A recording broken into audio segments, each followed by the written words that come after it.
All right, everybody. Thanks for joining in once again.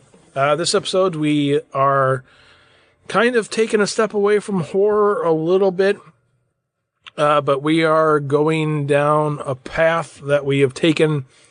Well, we've actually taken it a few times on this show in the past, but we are going down the exploitation road again in this one, and I don't know if you know this or not, but was this one of the first exploitation movies that really was popular? Do you know? I don't know, to be honest with you. I mean, what year did this come out? I don't have my thing up right now. This came out in 1974, so I guess I'll just go ahead and do this real quick. We're talking about 1974's Death Wish this episode. Okay, well, so that's the same year as Texas Chainsaw Massacre, which would be like another one of those huge exploitation films that, has such a massive following that, I mean, it's a cultural phenomenon. So I don't know. Yeah, I don't know much about that. I mean, I remember with Death Wish, I remember as a kid, it was sort of a taboo film. Again, as a little kid, I mean, what isn't really? But, it's like, I remember thinking, like, at least the tone I got from my parents was that, oh, that's a movie that you need to stay away from because it's, it's brutal. It's not a good film. It's violent and blah, blah, blah. And that's kind of the sense I got from it. So, and what is it, like a full-blown exploitation film? I'm going to go ahead and say it is, definitely. I think it is one of the ones that really did take on a life of its own because there's so many damn sequels to it. Well, and what's funny with what you just said is because this was one of those movies that, yeah, like you'd said, there's a ton of sequels to it. And I know that one or more of the sequels ended up being, like we've said 1,000 times, when we were young, we had cable, and, once something ended up like on HBO or whatever, you ended up seeing it a bazillion times. And I don't remember which one ended up being on HBO all the time. I want to say Death Wish 4. I think, or maybe it was 3, but I know there's like one that I've seen like a billion times. But the thing with the first one is I know I've seen it before because, I mean, a lot of the movie, as I was watching this in preparation for this episode, a lot of it was familiar. And so when I was seeing different, I'm like, oh, yeah, I remember this. Oh, I remember that. But like you had said, it was kind of taboo and this and that. And so when I was getting ready to watch this the most recent time, I kind of had it in my head like, oh man, there's going to be, this is in it. And, I had all this stuff like implanted into my brain that was going to happen. And, I knew that there was going to be like a rape scene in it. And I was just like, okay, so the rape scene is going to be like really brutal. And then Charles Bronson is going to take his revenge on these people. And that's going to be like over the top and really brutal.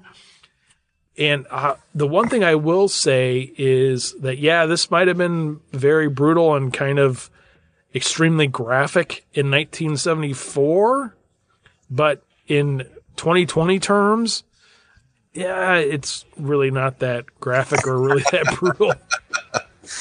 Yeah, it is a very, I will say this going into it, watching the film, I've seen Death Wish probably, I'm going to say maybe one time before. And when I say maybe, because I don't think I saw it all the way through. I think I may have rented it and watched it and kind of was in and out while watching it because I knew the gist of the story, but I certainly didn't know every beat.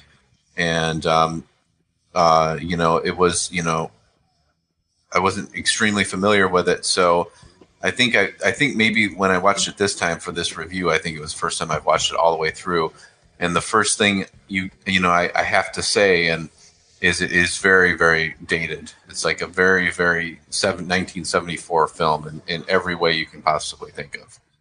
So, I mean, it just kind of plays out that way. And and I think that might hurt it in terms of the new crowd or the new audience. You know, I mean, I don't know. Death Wish is kind of like a cult film, though, and at the same time, I think it's one of those that people tend to gravitate towards. So maybe it hasn't hurt it. Maybe that's just my own personal opinion. But The one thing I will say with it being as old as it is, and we've visited other movies from like the mid 70s on here before, and this one was not as unwatchable as some of the other ones have been. And what I mean by that is, like, me and you, neither one of us are Black Christmas fans. You know, that's one of the 70s movies that I know has a huge following that, you know, and that one, well, kind of, I mean, you could say the same thing with Friday the 13th or Halloween. Really, you know, Black Christmas has, you know, there's two sides of the coin. People love it or people hate it. There's really not an in between. You know, there's not a lot of people going like, you know what, that movie's okay. I mean, it's not my first choice, but I don't mind it when it's on. But this movie, like you had said, it's very dated, but at the same time, I mean, there's enough going on where it was watchable. But again, I think some of that, though, ended up being, in 1974, some of it was probably very controversial.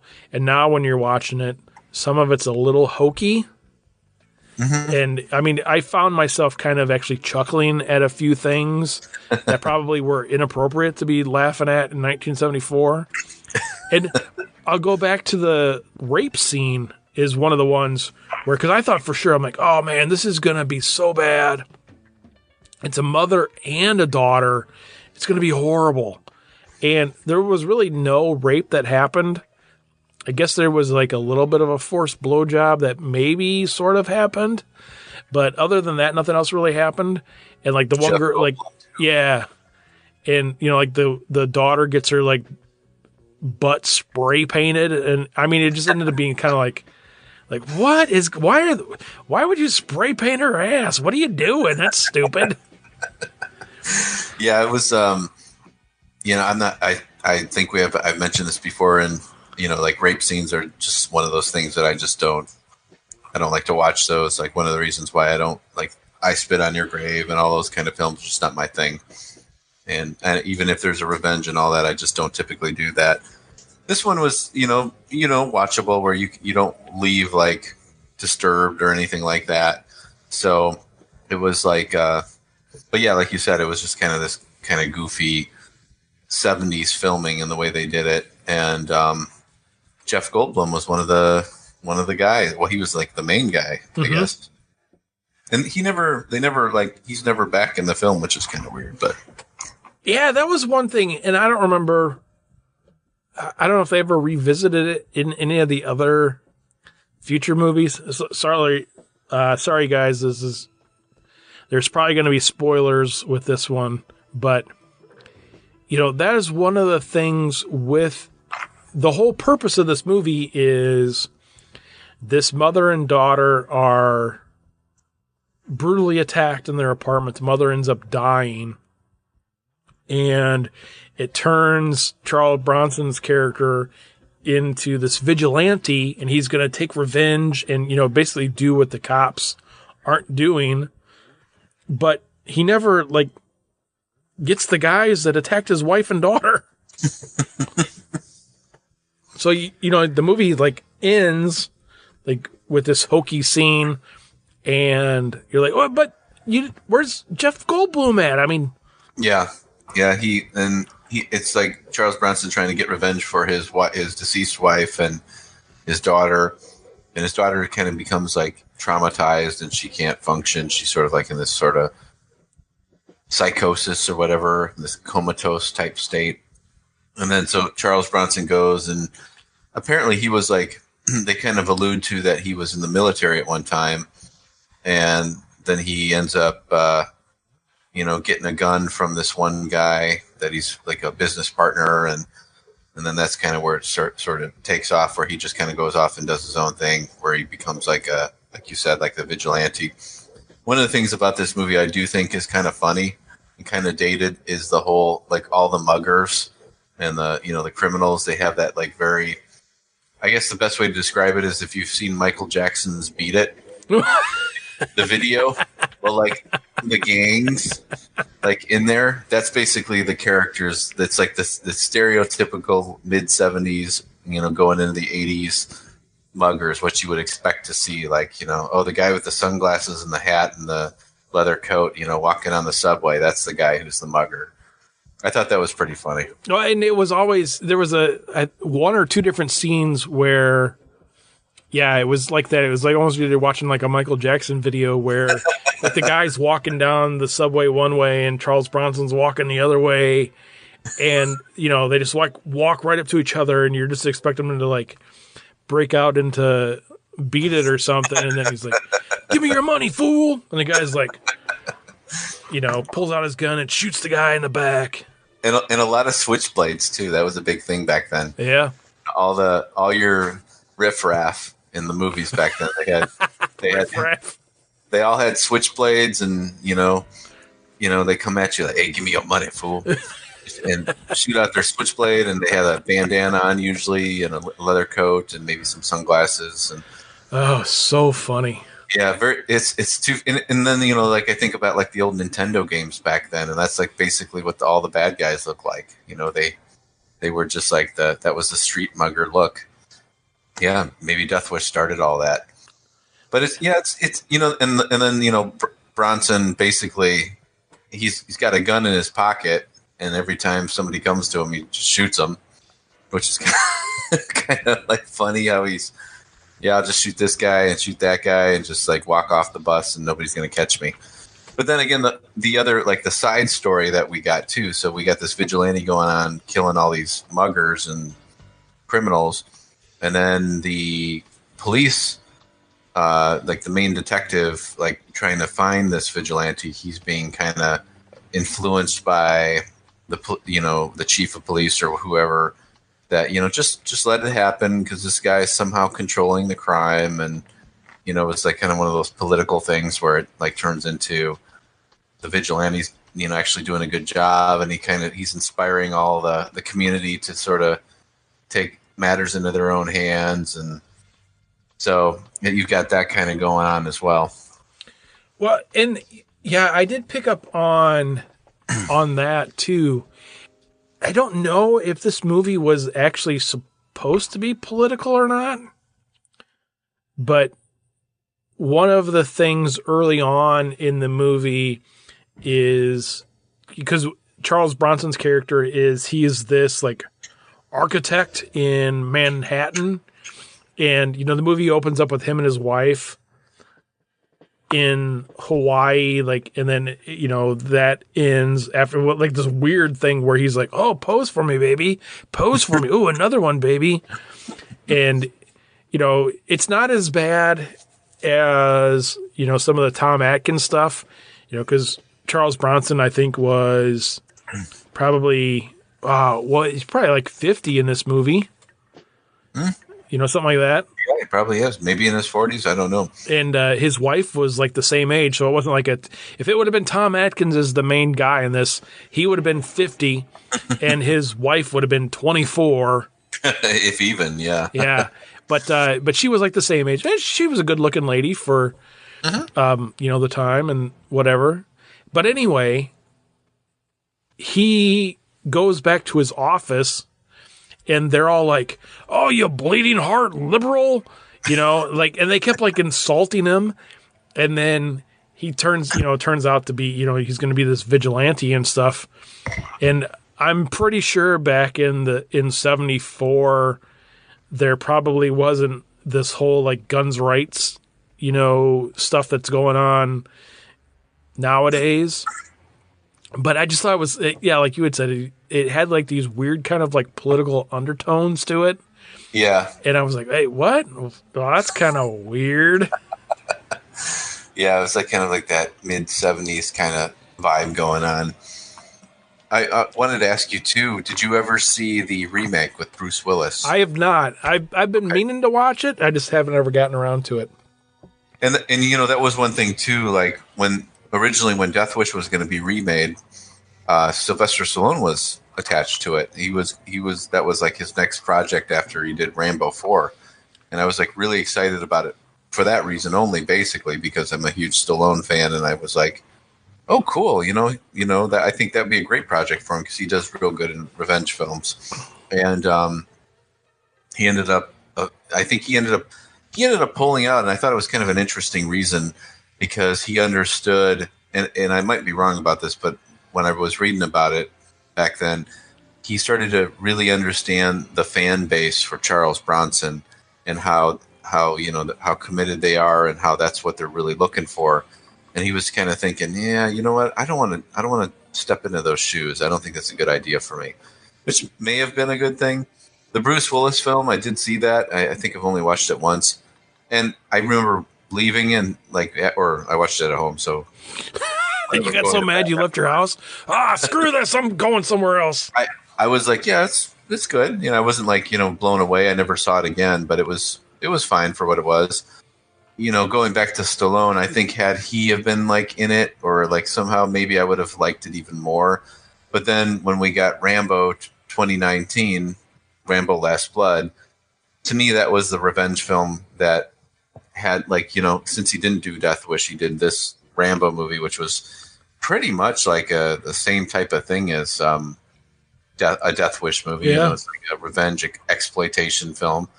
And I was like, oh, screw it. That's great. He did Rambo 5. That's the movie I wanted. Okay, that's fine. I'm good. So let me ask you this with the Death Wish remake. Yeah. Because Bruce Willis was in it. Mm-hmm. And I would imagine that if Stallone would have ended up being in it, it would have ended up being probably somewhat similar to a Rambo movie anyway. But with Bruce Willis being in it, did it just feel like it was Die Hard 5? Not really, because he was playing the part of a surgeon. And he was like, and he kind of played it off like with the original Death Wish, where he was a guy who would never become a vigilante, whereas Die Hard, he was more of a, kind of like that, hardcore cop type character, John McClane. Mm-hmm. But this one, he was a surgeon, and his wife and daughter get mugged and attacked and all that stuff. And he goes on the vigilante thing, and it was kind of, he plays it off more like he's just learning how to do it. Okay. So it was okay in that sense. I mean, it wasn't like, like a movie where I left like, oh, I'm going to buy that and all that, just like Rambo was. But, it was like, I remember watching it, leaving or like turning it off and saying, yeah, it's okay. Okay. Yeah, because I know with Bruce Willis, and I love the Die Hard movies. Well, the first one in particular. The other ones are okay, I guess. But I know a lot of times what ends up happening with not everybody in Hollywood, but Bruce Willis is kind of one of those guys that ends up getting typecast a lot of times. Yeah. Whereas, every time a Bruce Willis movie comes out, you're kind of like, well, it's pretty much going to be John McClane with a different name, I guess. Right. It's the same thing with, like me and you were talking before we recorded this. We watched, me and my youngest daughter watched True Romance yesterday, and that was like 93, I guess. And Brad Pitt kind of has, it's almost a cameo, really. Brad Pitt's this roommate of Michael Rappaport's character in there, and he's in it for like 3 scenes, and he's like a stoner guy. And I told my daughter, I was like, so watch Brad Pitt in this movie because his acting range is going to come out, and you're going to see, there it is, that 30-second scene he was in. That's Brad Pitt in every Brad Pitt movie. Right. It's kind of the same thing. We were watching the latest Harry Potter thing a couple days ago. It's not Harry Potter. It's the Magical Beasts or whatever the hell it is. Yeah. The one with Johnny Depp's in it. And I was like, yep, there he is. That's Johnny Depp. Oh, I'm just kidding. That's Captain Jack Sparrow because that's what he became after he started. It's like the other guy that always comes to mind is Robert Downey Jr. Now, anytime he's in anything, like, oh, yep, there he is. That's Tony Stark. Yeah, no, I gotcha. But so that's what's kind of curious. didn't totally feel that. And again, it's been a while since I've seen this, so maybe if I watched it again, I might sense that. But it didn't really. I didn't really Well, catch that's that. cool. Maybe I'll check it out. Yeah, it's okay. It's definitely not like wasn't terrible. It was, it was like a decent remake, I guess. Cool. But this film, at the end of the day, I will say this. This is how I'm going to go with Death Wish. It's a mid-70s exploitation vigilante revenge film, and that's all it is. And back in 1974, this probably would be cutting edge in terms of violence and all of that. But in 2020, there's no cutting edge for sure. I was never a huge Charles Bronson fan either. Like, I know Death Wish was his thing. Like, I don't want to give this movie a thumbs down. I really don't. I don't want to say, like, don't watch Death Wish, because Death Wish is a iconic exploitation film, And like, I've raved and gone crazy about Rambo Last Blood, which is just basically a modern day exploitation film. And, but Death Wish, to me, the original, is it something I'm going to watch again?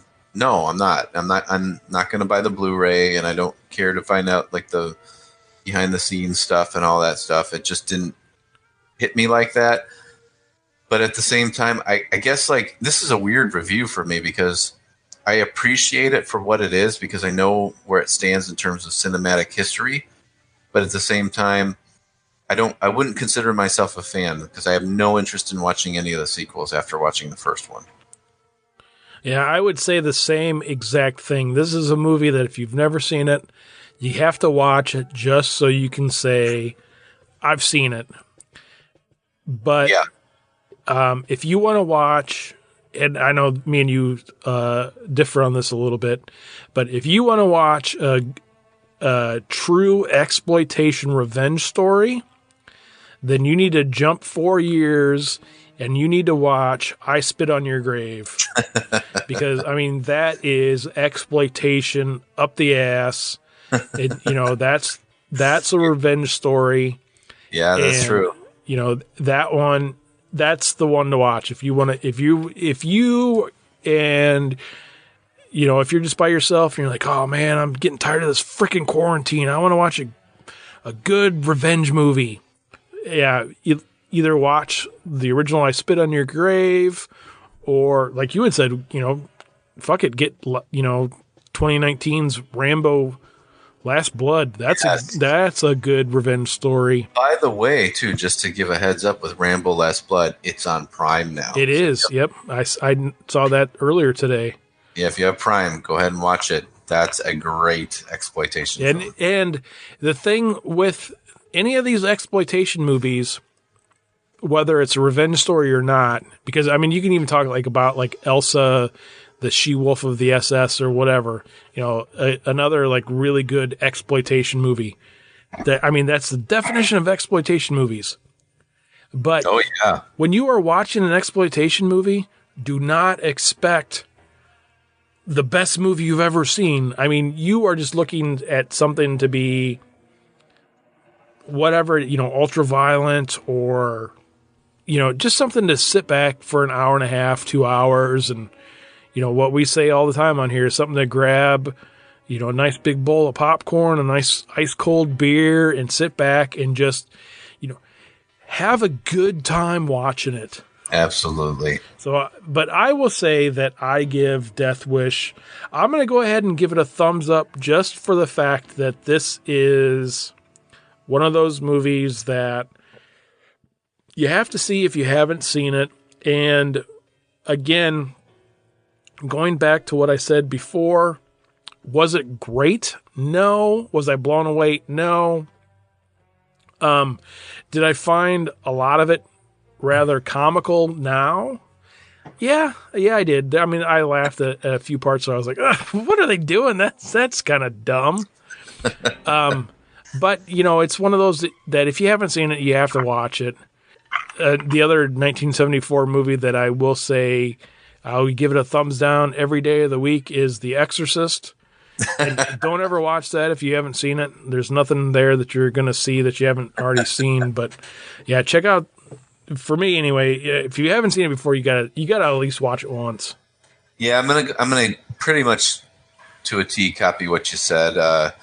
Death Wish. It wasn't one that I'm gonna go watch again, but it's kind of one of those. Hey, if you're a movie person, you got to watch it because it does have its place in cinematic history. So I'll give it a thumbs up for that reason. You know, it is one of those exploitation revenge films that probably back in the day was like really like shocking and all of that stuff. But again, you know, I'm not a huge Death Wish fan. I'm not a huge Charles Bronson fan, so I'm just going to leave it at that. But I'll give it a thumbs up just for the sake of where it stands in cinematic history.